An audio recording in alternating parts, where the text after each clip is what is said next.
শ্রী রমন বচনামৃত 18 জানুয়ারি 1939। শ্রীমতী হিক রিডিং দুটি প্রশ্ন লিখে একটা কাগজ শ্রী ভগবানকে দিলে আর তাকে জিজ্ঞাসা করলে যে তার ব্যাখ্যা ঠিক কি না। মহারিষি: আত্মা জ্ঞান ও অজ্ঞানের অতীত, এটা পূর্ণ। আত্মা শুদ্ধ চেতনা, সেখানে কোনো অজ্ঞান অন্ধকার না থাকায় এই সংশয় সেখানে উঠে না। ভক্ত: আমাদের দৃষ্টিকোণ থেকে উঠে। মহারিষি: যার উঠছে তাকে দেখো, এদের মূলে যাও। মূলে পৌঁছে গেলে আর সেটা ধরে থাকলে দেখো সংশয় উঠে কিনা। ভক্ত: কিন্তু বর্তমান অবস্থায়? মহারিষি: এরূপ আলোচনা বুদ্ধিগত, আর তার শেষ নাই। একজনকে বাস্তববাদী হতে হবে, আর যে উপায় বলা হয়েছে তার দ্বারা নিজেকেই সমস্যার সমাধান করতে হবে। প্রণালীটা আগেই দেখানো হয়েছে। খুঁজে দেখো প্রশ্নগুলো কার উঠছে, তারা স্বতই বিলীন হবে। লেডি ব্যাটম্যান ও অন্যেরা প্রায় 3:30টার সময় হলঘরে এলো। কয়েক মিনিটের মধ্যে সে লিখে প্রশ্ন করলে যে একজন জাগ্রত অবস্থার থেকে সুষুপ্তিতে শুদ্ধ চৈতন্যের বেশি নিকটে থাকে কি না। মহারিষি: সুষুপ্তি, স্বপ্ন ও জাগ্রত অবস্থাগুলো কেবল আত্মার উপর প্রতীয়মান ব্যাপার মাত্র। আত্মা স্বয়ং স্থির ও সহজবোধের অবস্থা। কেউ কি এক মুহূর্তের জন্য আত্মা ছাড়া থাকে? যদি সেটা সম্ভব হয় তবেই প্রশ্নটা উঠতে পারে। ভক্ত: প্রায় কি এটা বলা হয় না যে একজন জাগ্রত অবস্থার থেকে সুষুপ্তিতে শুদ্ধ চেতনার বেশি নিকটে থাকে? মহারিষি: প্রশ্নটা এভাবে বললেও হয়, আমি কি জাগ্রত অবস্থার থেকে সুষুপ্তিতে আমার বেশি নিকটে? আত্মা শুদ্ধ চৈতন্য স্বরূপ, কেউ তার কাছ থেকে কখনোই দূরে যায় না। এ প্রশ্ন তখনই উঠতে পারে যখন দ্বৈতবোধ আছে, কিন্তু বিশুদ্ধ চৈতন্যের অবস্থায় কোনো দ্বৈতবোধ নেই। একই লোক ঘুমায়, স্বপ্ন দেখে আর জেগে উঠে। জাগ্রত অবস্থাকে সুন্দর ও রোচক বিষয় ভরা মনে হয়। এরূপ অভিজ্ঞতার অভাবে একজন বলে যে ঘুমটা অরুচিকর। আরও আলোচনার আগে আমাদের এই বিষয়টা বোঝা যাক। তুমি কি সুষুপ্তিতে তোমার অস্তিত্ব স্বীকার করো না? ভক্ত: হ্যাঁ, করি। মহারিষি: এখন যে জেগে আছে তখনও সেই একই লোক থাকে, তাই নয় কি? ভক্ত: হ্যাঁ। মহারিষি: তবে সুষুপ্তি আর জাগ্রতে একটা ধারাবাহিকতা আছে, এই সাতত্যতা কি? এটা কেবল বিশুদ্ধ অস্তিত্বের অবস্থা। এই দুটি অবস্থার মধ্যে একটা পার্থক্য আছে। সে পার্থক্যটা কি? জাগৃতিতে শরীর, জগৎ ও বিষয় অনুভূত হয়, আর সুষুপ্তিতে সেগুলো অদৃশ্য হয়। ভক্ত: কিন্তু আমি সুষুপ্তিতে সচেতন থাকি না। মহারিষি: সত্য, শরীরও জগৎবোধ থাকে না, কিন্তু তুমি নিশ্চয় সুষুপ্তিতে থাকো। নতুবা এখন কি করে বলো আমি ঘুমে সচেতন থাকি না? এটা এখন কে বলে? জাগ্রত লোকটি বলে, সুষুপ্ত লোকটি বলতে পারে না। তার অর্থ, যে লোকটি এখন নিজেকে শরীর বলে মনে করছে সে বলছে যে তার সুষুপ্তিতে সেরূপ কোনো চেতনা ছিল না। যেহেতু তুমি নিজেকে শরীর মনে করো, সেজন্য তুমি তোমার চারিপাশে জগৎ দেখো আর বলো যে জাগৃতি চমৎকার আকর্ষণীয় বিষয় পরিপূর্ণ। নিদ্রিত অবস্থা বিরক্তিকর, কারণ সেখানে তুমি তোমার ব্যক্তিসত্তা রূপে থাকো না, আর সেজন্য বিষয়গুলো থাকে না। কিন্তু তথ্যটা কি? তিনটি অবস্থার মধ্যে অস্তিত্বের সত্যতা আছে, কিন্তু ব্যক্তিত্ব ও বিষয়ের নিরবচ্ছিন্নতা নেই। ভক্ত: হ্যাঁ মহারিষি, যা সতত বর্তমান তাই স্থায়ী অর্থাৎ নিত্য, যা বিচ্ছিন্ন তা ক্ষণস্থায়ী। ভক্ত: হ্যাঁ মহারিষি, এব অস্তিত্বের অবস্থা স্থায়ী, আর শরীর ও জগৎ তা নয়। তারা নিত্যস্থির সচ্চিত রূপ, পর্দার উপর কতগুলো চলন্ত ব্যাপার। ভক্ত: আপেক্ষিকভাবে বললে সুষুপ্তি অবস্থা কি জাগ্রত অবস্থা অপেক্ষা বিশুদ্ধ চৈতন্যের বেশি নিকটবর্তী?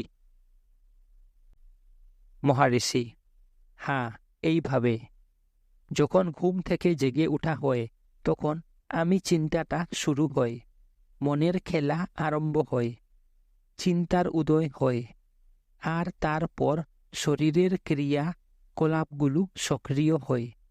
এই সব মিলিয়ে আমরা বলি জেগে উঠেছি। এই সব বিবর্তনের অভাবই সুষুপ্তির স্বভাব। এব এটা জাগৃতির তুলনায় বিশুদ্ধ চৈতন্যের নিকটবর্তী। কিন্তু তা বলে একজন যেন অবিরত ঘুমের ইচ্ছা না করে। প্রথমত এটা অসম্ভব, কারণ এটা স্বতই পর্যায়ক্রমে আবর্তিত হয়। দ্বিতীয়ত, জ্ঞানী যে পরমানন্দময় অবস্থায় থাকে এটা তা হতে পারে না, কারণ জ্ঞানীর অবস্থা নিত্য, তাতে কোনো পর্যায় নেই। তাছাড়া লোকে সুষুপ্তি অবস্থাকে চেতন অবস্থা বলে অনুভব করে না, কিন্তু জ্ঞানী সর্বদা সচেতন থাকে। এরূপে জ্ঞানী যে অবস্থায় প্রতিষ্ঠিত সেটা সুষুপ্তি অবস্থা থেকে পৃথক। অধিকন্তু সুষুপ্তি অবস্থা চিন্তাশূন্য, আর এ অবস্থায় ব্যক্তির উপর চিন্তার প্রভাব থাকে না। একে ইচ্ছামতো পরিবর্তন করা যায় না, কারণ সে অবস্থায় চেষ্টা অসম্ভব। যদিও এটা বিশুদ্ধ চেতনার নিকটবর্তী, তবু এটা আত্মজ্ঞান লাভের পক্ষে উপযুক্ত নয়। আত্ম উপলব্ধির আগ্রহ কেবল জাগ্রত অবস্থায় হতে পারে, আর তার জন্য চেষ্টাও কেবল জাগ্রত অবস্থায় হতে পারে। আমরা দেখি যে জাগ্রত অবস্থার চিন্তাগুলোই সুষুপ্তির শান্ত অবস্থা লাভের বাধা সৃষ্টি করে। শান্ত হো আর আমি আছিকেই ঈশ্বর বলে জানো। সুতরাং শান্ত অবস্থাই সাধকের লক্ষ্য। একটি মাত্র চিন্তাকে এক মুহূর্তের জন্য থামাবার চেষ্টা করলেও সেটা শান্ত অবস্থায় পৌঁছাবার দিকে অনেক দূর নিয়ে যায়। চেষ্টার প্রয়োজন, আর সেটা কেবল জাগ্রত অবস্থাতেই হওয়া সম্ভব। এখানে চেষ্টা আছে, সচেতনতাও আছে। চিন্তা থেমে গেছে, সুতরাং সুষুপ্তির শান্তি লাভ হয়। এটাই জ্ঞানীর অবস্থা। এটা না সুষুপ্তি না জাগৃতি, কিন্তু দুটির অন্তর্বর্তী অবস্থা। এখানে জাগৃতির সচেতনতা আছে এবং সুষুপ্তির শান্তি আছে। একে জাগ্রত সুষুপ্তি বলে। একে জাগ্রত সুষুপ্তি বা সুষুপ্ত জাগৃতি বা সুষুপ্তিহীন জাগৃতি বা জাগরণ শূন্য সুষুপ্তি যা বলো। এটা সুষুপ্তি বা জাগরণ কোনোটাই নয়। এটা অতি জাগ্রত বা অতি সুষুপ্তি। এটাই পূর্ণ চেতনা ও পূর্ণ শান্তির সম্মিলিত অবস্থা। এটা জাগৃতি ও সুষুপ্তির অন্তর্বর্তী অবস্থা, দুটি চিন্তার অন্তর্বর্তী অবস্থা। এই সেই মূল, যার থেকে চিন্তার উদয় হয়, আর যেটা আমরা ঘুম থেকে জেগে উঠলে দেখি। অন্যভাবে বললে সুষুপ্তির শান্ত অবস্থাই চিন্তার মূল। চিন্তাই সুষুপ্তির শান্ত অবস্থা ও জাগ্রতের বিক্ষুব্ধ অবস্থার পার্থক্য সৃষ্টি করে। চিন্তার মূলে যাও, তবেই সুষুপ্তির শান্ত অবস্থা পাবে। কিন্তু তোমায় পূর্ণ অনুসন্ধানের শক্তিতে অর্থাৎ পূর্ণ সচেতনায় যেতে হবে। এটাই সেই জাগ্রত সুষুপ্তি যা আগে বলা হয়েছে। এটা নিরানন্দ নয়, কিন্তু পরমানন্দ অবস্থা। এটা ক্ষণস্থায়ী নয়, পরন্তু নিত্য। এর থেকে চিন্তা শুরু হয়। আমাদের অভিজ্ঞতাগুলো চিন্তা ছাড়া আর কি? সুখ ও দুঃখ কেবল চিন্তা মাত্র। এগুলো আমাদের মধ্যেই রয়েছে। যদি তুমি চিন্তা শূন্য অথচ সচেতন থাকতে পারো, তবে তুমি সেই পূর্ণ সত্তা। লেডি ব্যাটম্যান আলোচনার প্রশংসা করলে আর শ্রী ভগবানকে ধন্যবাদ দিলে। পরে বললে যে সে আগামীকাল চলে যাচ্ছে। শ্রী ভগবান হেসে বললেন, তুমি এক স্থান ছেড়ে অন্য স্থানে যাও না। তুমি নিত্য স্থির। দৃশ্যগুলো কেবল সরে যায়। এমনকি সাধারণভাবে দেখলেও তুমি তোমার কেবিনে বসে থাকো আর জাহাজটা চলে, কিন্তু তুমি চলো না। আমরা একটা ছবিতে দেখি যে একজন কয়েক মাইল দৌড়ে আমাদের দিকে আসছে, কিন্তু পর্দাটা চলে না। ছবিটা কেবল এলো আর চলে গেল। ভক্ত: হ্যাঁ, তাই। কিন্তু আত্মজ্ঞান লাভের পরেই এটা ঠিক হৃদয়ঙ্গম করতে পারব। মহারিষি: আত্মা সর্বদাই অনুভূত। উপলব্ধি যদি এমন কিছু হতো যা পরে পাওয়া যায়, তবে সেটা হারাবার সম্ভাবনাও থাকে। এরূপে সেটা ক্ষণস্থায়ী হবে। ক্ষণিক আনন্দ দুঃখেরই নামান্তর। এটা শাশ্বত মুক্তি হতে পারে না। এটা যদি সত্য হয় যে তুমি পরে উপলব্ধি করবে, তবে তুমি এখন উপলব্ধি করছো না। বর্তমান উপলব্ধির অভাব অবস্থা ভবিষ্যতেও যে কোনো মুহূর্তে হতে পারে, কারণ কাল অনন্ত। তবে এরূপ উপলব্ধিও অস্থায়ী। কিন্তু এটা সত্য নয়। উপলব্ধি অস্থায়ী ভাবা ভুল। এটাই প্রকৃত নিত্য অবস্থা, যার পরিবর্তন হয় না। ভক্ত: হ্যাঁ, আমি সময়ে এটা বুঝতে পারব। মহারিষি: তুমি এই ক্ষণেও তাই। কাল ও দেশ আত্মাকে প্রভাবিত করে না। সেগুলো তোমাতে রয়েছে। আর যা কিছু তুমি তোমার চারপাশে দেখছো, তারাও তোমাতেই রয়েছে। এটা বুঝবার জন্য একটা গল্প আছে। একজন মহিলার গলায় একটা মূল্যবান গহনা ছিল। একদিন সে উত্তেজনা বশে সেটা ভুলে গেল আর ভাবলে যে সেটা হারিয়ে গেছে। সে খুব উদ্বিগ্ন হলো। বাড়িতে খুঁজলে পেলে না।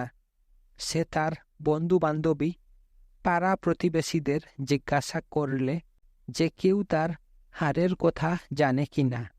তারা জানে না। শেষে তার একজন দয়াবতী বান্ধবী তাকে তার গলাটা হাত দিয়ে দেখতে বললে। সে দেখলে যে হারটা সব সময়ই তার গলায় রয়েছে, আর সে খুশি হল।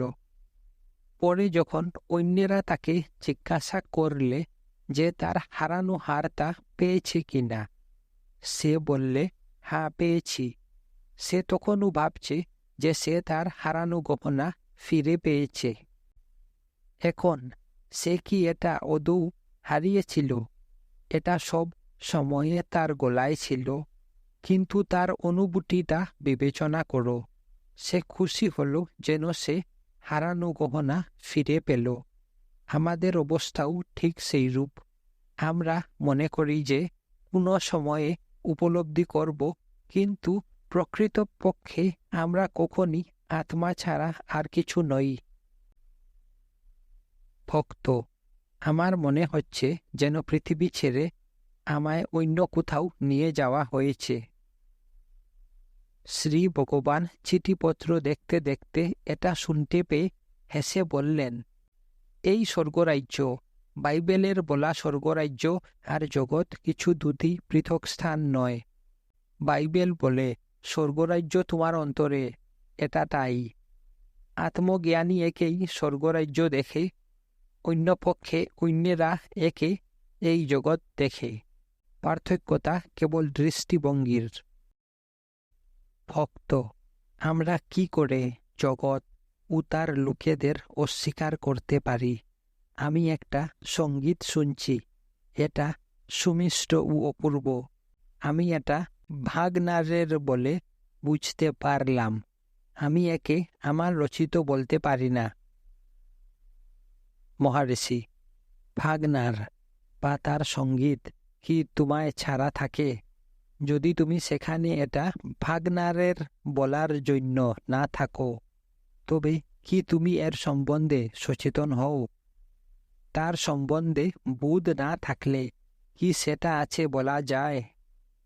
আরও স্পষ্টভাবে বললে, সুষুপ্তিতে কি তুমি ভাগনারের সঙ্গীত বুঝতে পারো? তথাপি তুমি সুষুপ্তিতে থাকো, স্বীকার করো। সুতরাং এটা স্পষ্ট যে ভাগনার ও সঙ্গীত কেবল তোমার চিন্তায় রয়েছে, তারা তোমাতেই, আর তুমি ছাড়া নয়। ভক্ত, চমৎকার। সংগ্রহিতার মন্তব্য। প্রত্যেকেই সময় সময় বিভ্রান্ত হয়। যদিও সত্য শোনা ও বোঝা যায়, তথাপি কালে বিস্মরণ হয়ে যায়, আর তথ্যের সম্মুখীন হলেও ভ্রান্তি হয়। জ্ঞানের স্থানে অজ্ঞান আসে, আর তার ফলে প্রমাদ হয়।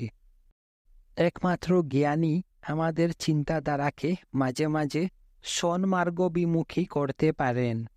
এটাই সৎসঙ্গের অর্থাৎ জ্ঞানীর সঙ্গের উপযোগিতা। একজন ভক্ত এই প্রশ্নগুলো করলে: 1. জীবাত্মা ও ব্রহ্ম এক হলে এই সৃষ্টির কারণ কি? 2. ব্রহ্মজ্ঞানীর কি শরীরের কষ্ট থাকে ও পুনর্জন্ম হয়? সে কি নিজের আয়ুষ্কাল দীর্ঘ বা হ্রস্ব করতে পারে? মহারিষি, সৃষ্টির উদ্দেশ্য তোমার ব্যক্তিত্বের ভ্রম দূর করা। প্রশ্ন থেকেই মনে হচ্ছে যে তুমি নিজেকে শরীর বলে মনে করো, আর সেজন্য নিজেকে চারিপাশের জগৎ দেখো। তুমি মনে করো যে তুমি শরীর। এই ভুল নির্ধারণের কারণ তোমার মন ও বুদ্ধি। তুমি কি তোমার সুষুপ্তিতে থাকো? ভক্ত, হ্যাঁ, থাকি। মহারিষি, সেটাই এখন জাগ্রতে রয়েছে ও এই প্রশ্ন করছে, তাই নয় কি? ভক্ত, হ্যাঁ। মহারিষি, এই প্রশ্নগুলো তোমার সুষুপ্তিতে উঠে না, উঠেছিল কি? ভক্ত, না। মহারিষি, কেন নয়? কারণ তুমি তখন শরীর দেখনি, আর কোনো চিন্তাও উঠেনি। তখন তুমি নিজেকে শরীর বলে মনে করোনি, সেজন্যই এসব প্রশ্ন উঠেনি। তারা এখন উঠে কারণ তুমি নিজেকে শরীর বলে মনে করো, তাই না? ভক্ত, হ্যাঁ। মহারিষি, এখন দেখো তোমার প্রকৃত স্বরূপ কোনটা? সেটা কি চিন্তাশূন্য অবস্থা কিংবা চিন্তাকুল অবস্থা? অস্তিত্ব নিরবচ্ছিন্ন, চিন্তাগুলো বিচ্ছিন্ন। সুতরাং কোনটা নিত্য? ভক্ত, অস্তিত্ব। মহারিষি, ঠিক তাই। একে অনুভব করো, সেটাই তোমার প্রকৃত স্বরূপ। তোমার স্বরূপ সকল চিন্তাশূন্য, কেবল অস্তিত্ব মাত্র। যেহেতু তুমি নিজেকে শরীর মনে করো, সেজন্য তুমি সৃষ্টি সম্বন্ধে জানতে চাও। জগৎ ও তোমার শরীর সমেত সকল বিষয়বস্তু জাগ্রত অবস্থায় প্রকাশিত হয়, কিন্তু সুষুপ্তিতে অদৃশ্য হয়। তুমি কিন্তু সবগুলো অবস্থার মধ্যে থাকো। তবে কোন বস্তুটা এই সব অবস্থাগুলোর মধ্যে বিদ্যমান রয়েছে তাকে খুঁজো, সেটাই তোমার আত্মা। ভক্ত: মনে করুন পাওয়া গেল, তখন কি হবে? মহারিষি: তাকে খুঁজো আর দেখো কি হয়। প্রকল্পিত প্রশ্ন করে কোনো লাভ নেই। ভক্ত: তখন কি আমি ব্রহ্মের সঙ্গে এক? মহারিষি: ব্রহ্মের কথা এখন থাক, তুমি কে খুঁজো। ব্রহ্ম নিজের অবস্থা করতে পারেন। তুমি যদি নিজেকে শরীর বলে নির্ধারণ করা ত্যাগ করো, তবে সৃষ্টি, জন্ম, মৃত্যু ইত্যাদি কোনো প্রশ্ন উঠবে না। এগুলো তোমার ঘুমের মধ্যে উঠে না। অনুরূপভাবে তারা তোমার প্রকৃত অবস্থাতেও উঠবে না। এরূপে সৃষ্টির উদ্দেশ্য স্পষ্ট যে তুমি এখন তোমাকে যেখানে দেখছ সেখান থেকে এগিয়ে যাবে আর নিজের প্রকৃত সত্তাকে উপলব্ধি করবে। তুমি তোমার সুষুপ্তিতে কোনো প্রশ্ন তুলতে পারো না, কারণ তখন কোনো সৃষ্টি নেই। তুমি এখন প্রশ্ন করছো কারণ তোমার চিন্তা এসেছে আর সৃষ্টিও রয়েছে। এরূপে সৃষ্টি কেবল তোমার মনের চিন্তা। তুমি তোমার ব্যবস্থা করো, আর ব্রহ্মজ্ঞানীও তার নিজের ব্যবস্থা করবে। তুমি যদি তোমার প্রকৃত স্বরূপ জানো, তবে তুমি ব্রহ্মজ্ঞানীর অবস্থাও জানবে। এখন সেটা বর্ণনা করা বৃথা। যেহেতু তুমি মনে করছো যে তুমি একজন জ্ঞানীকে তোমার সামনে দেখছ, আর যেমন তুমি নিজের বেলায় করেছ সেরূপ তাকেও তুমি একটা শরীর বলে নির্ধারণ করছ, সেজন্য ভাবছ যে সেও তোমার মতো সুখ ও দুঃখ অনুভব করে। ভক্ত: কিন্তু আমায় জানতে হবে যে সে জ্ঞানী কি না, তবেই না আমি তার কাছ থেকে প্রেরণা লাভ করব। মহারিষি: হ্যাঁ, সেই বলছে, সে অনুপ্রাণিত করে, সে যা বলছে করো। তুমি শিখতে চাও, পরীক্ষা করতে চাও না তো? যাতে মুমুক্ষু অনুপ্রেরণা লাভ করে, দুঃখ থেকে মুক্তি ও আনন্দ লাভ করে, সেজন্য শাস্ত্রে জ্ঞান লক্ষণ বলা হয়েছে, পদ্ধতিও দেওয়া হয়েছে। সেগুলো অনুসরণ করলে সেই লক্ষণযুক্ত জ্ঞানরূপ ফল লাভ হয়। সেগুলো অন্যদের পরীক্ষা করার জন্য নয়। ভক্ত: আমার মনে হয় জীবাত্মা আন্তর্জ্যোতি। যদি মৃত্যুর পর সেটা ব্রহ্মের সঙ্গে এক হয়ে যায়, তবে জীবাত্মার জন্মান্তর হয় কি করে? মহারিষি: কার অন্তরে কে মারা যায়? ভক্ত: তবে প্রশ্নটা অন্যভাবে বলি। মহারিষি: তর্কের প্রয়োজন নাই, উত্তরটা বিবেচনা করো আর দেখো। ভক্ত: কি রূপে? মহারিষি: এখন যেহেতু তুমি নিজেকে শরীর মনে করো, সেজন্য তুমি বলছো যে জীবাত্মা আন্তর্জ্যোতি। তুমি বলতে চাও শরীরের মধ্যে জ্যোতি আছে। একটু ভাবো আর বলো দেখি, শরীরটা কোনো প্রশ্ন করতে পারে কি না? এটা জড়ো আর আমি বলতে পারে না। আরও একটা কিছু আমি বলে, সেটা কি? সেটা কি আত্মা? আত্মা শুদ্ধ আর সে অন্য বলে কিছুর সম্বন্ধে সচেতন নয়, যার জন্য আমি বলবে। তবে আমিটা কে বলে? এটা শুদ্ধ চিত্ত ও জড়ের অর্থাৎ শরীরের মধ্যে সংযোজক কিচ্ছু, সেটাই অহংকার। এখন তুমি কে? যা জন্মেছে সেটা কি? আত্মা নিত্য, তার জন্ম হয় না। শরীরটা আসে যায়, আর তাকেই তুমি বলে নির্ধারণ করার ফলে তুমি জন্ম ও মৃত্যুর কথা বলো। আমির প্রকৃত তাৎপর্য কখন জন্ম নিতে পারে কি না দেখো। জন্মান্তরটা কার? ভক্ত: মহারাজ, আমরা এখানে সংশয় নিরাসনের জন্য এসেছি। মহারিষি: নিশ্চয়। ভক্ত: আমাদের সংশয় প্রশ্নের দ্বারাই নিরসন হয়। মহারিষি: হ্যাঁ, প্রশ্ন করাতে কেউ আপত্তি করছে না। ভক্ত: বলা হয় পরিপ্রশ্নের সেবয়া, অর্থাৎ বারবার প্রশ্ন ও সেবার দ্বারা। সুতরাং আমরা প্রশ্ন করব আর গুরু কৃপা করে আমাদের সংশয় নিরসন করবেন। মহারিষি, উদ্ধৃতিটা শেষ করো। উপদেক্ষেন্তি তত্ত্বম, অর্থাৎ তত্ত্বের উপদেশ করেন। ভক্ত: হ্যাঁ, কিন্তু আমাদের সংশয় দূর হওয়া চাই। মহারিষি: অর্জুনের তাই হয়েছিল, কারণ সে শেষে বলেছে, মোহ নষ্ট হয়েছে, স্মৃতি লাভ করেছি। ভক্ত: এটা সর্বশেষে, তার আগে সে কত প্রশ্ন করেছে। মহারিষি: সত্যতা প্রারম্ভেই প্রকাশ করা হয়েছিল, কারণ শ্রীকৃষ্ণের উপদেশের প্রথম শ্লোকটি শুরু হল জন্ম নেই, মৃত্যু নেই, পরিবর্তন নেই ইত্যাদি দিয়ে। ভক্ত: শ্রীকৃষ্ণ এও বলেছেন, আমাদের অনেক জন্ম হয়েছে, আমি সেগুলো জানি, কিন্তু তুমি জানো না। মহারিষি: সেটা কেবল যখন প্রশ্ন উঠল যে শ্রীকৃষ্ণ কি করে আদিত্যকে এই সনাতন সত্যের কথা বলেছেন বলে দাবি করছেন। সত্যতা আরম্ভেই বলা হয়েছিল, অর্জুন বুঝতে পারলে না। জ্ঞানীর অবস্থা ও জ্ঞানলাভের প্রণালী পরে বলা হয়েছে। প্রসঙ্গক্রমে শ্রীকৃষ্ণ বলেছিলেন যে সত্য সনাতন, আর তিনি তা প্রথমে আদিত্যকে বলেছিলেন। অর্জুন ক্রমাগত নিজেকে শরীর বলে মনে করছে, আর যেহেতু শ্রীকৃষ্ণকেও তার সামনে একটি শরীর বলে ভাবছে, এতএব সে জিজ্ঞাসা করলে, সে কি করে হয়?